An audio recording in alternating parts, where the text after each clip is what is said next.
Hi friends, இன்றைக்கி தீபாவளி ஸ்பெஷலாக சூப்பராக அதிரசம் எப்படி செய்கிறது அப்படிங்கிறத பற்றி தான் பார்க்க போகிறோம். அதுவும் உதிராமல் செம்மையாக எப்படி பண்ணுறதுங்கிறது தான். ஸோ வீடியோ முழுசாக பாருங்கள். எப்படிங்கிற ஸ்டெப்ஸ் எல்லாமே நான் சொல்லியிருக்கேன். ஃபாலோ பண்ணி சூப்பராக நீங்களும் இந்த மாதிரி சுடுங்க. ஸோ ஃபஸ்ட்டு பச்சரிசி மாவு எடுத்துக்கோங்க, உருண்டை வெல்லம் எடுத்துக்கோங்க. வெல்லம் மட்டும்தான் பயன்படுத்தணும், அதுக்கு பதிலாக சர்க்கரை இந்த மாதிரிலாம் எதுவும் யூஸ் பண்ணாதீங்க. ஸோ இது ரெண்டும் தான் முக்கியம். எவ்வளோ தேவையோ எடுத்துக்காங்க. எக்ஸாம்பிள், இப்போ 1 கிளாஸ் அரிசி மாவுக்கு ஒரு 3/4 கிளாஸ் வெல்லம் எடுத்துக்கோங்க.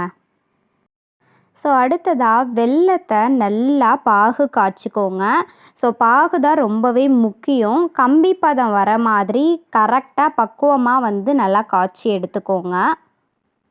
ஸோ அதுக்கப்புறம் இது கரெக்டாக எப்படிங்கிற அந்த பதத்துக்கு பார்த்தீங்கன்னா, நீங்கள் தண்ணியில் ஒரு 3 சொட்டு விட்டு பாருங்கள் அந்த பாகு.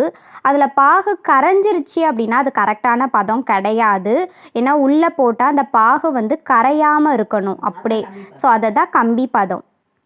ஸோ பாகு ரெடியானதுமே நம்ம எடுத்து வச்சுருக்க அரிசி மாவில் கொஞ்சம் கொஞ்சமாக இந்த பாகை ஊற்றி நல்லா நீங்கள் பிசையணும். பிசையும் போது கொஞ்சமாக நெய்யும் சேர்த்துக்கோங்க, நல்லாயிருக்கும். ஸோ அதே மாதிரி கரெக்டாக கொஞ்சம் கொஞ்சமாக அந்த பாகில் இந்த அரிசி மாவை நல்லா பிசைஞ்சு இந்த மாதிரி வச்சுக்கோங்க. ஸோ நல்லா பிசைஞ்சதுமே ஒரு பாத்திரத்தில் எண்ணெயை தடவி இந்த பிசைஞ்சு வச்ச அந்த மாவை வச்சு கொஞ்சம் 8 மணி நேரம் நல்லா ஊற வைங்க. அட்லீஸ்ட் ஒரு 3 மணி நேரமாவது கம்பல்சரி ஊறணும்.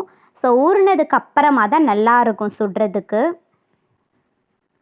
ஸோ அதுக்கப்புறம் 8 மணி நேரம்க்கு அப்புறம் நம்ம எடுத்துட்டோம் அப்படின்னா, அந்த ஊற வச்ச மாவை எடுத்துகிட்டு நம்ம தட்டி அதை எண்ணெயில் பொரித்து எடுத்தோம்னா சுவையான அதிரசம் ரெடி. ஸோ நீங்கள் தட்டி போடுறது பிளேட்டில் எண்ணெய் தடவி போட்டுக்கோங்க, இல்லைனா அந்த மாதிரி வாழை இலையில் கூட எண்ணெய் தடவி போட்டு நீங்கள் போட்டிங்கன்னா சூப்பராக இருக்கும். ஸோ ட்ரை பண்ணி பாருங்கள். ட்ரை பண்ணிவிட்டு கமெண்ட்டில் சொல்லுங்கள். தேங்க்ஸ் ஃபார் வாட்சிங். Bye bye. இந்த வீடியோ பிடிச்சிருந்துச்சுன்னா லைக் பண்ணுங்கள், ஷேர் பண்ணுங்கள், கமெண்ட் பண்ணுங்கள். மறக்காமல் நம்ம சேனலை சப்ஸ்கிரைப் பண்ணிக்கோங்க.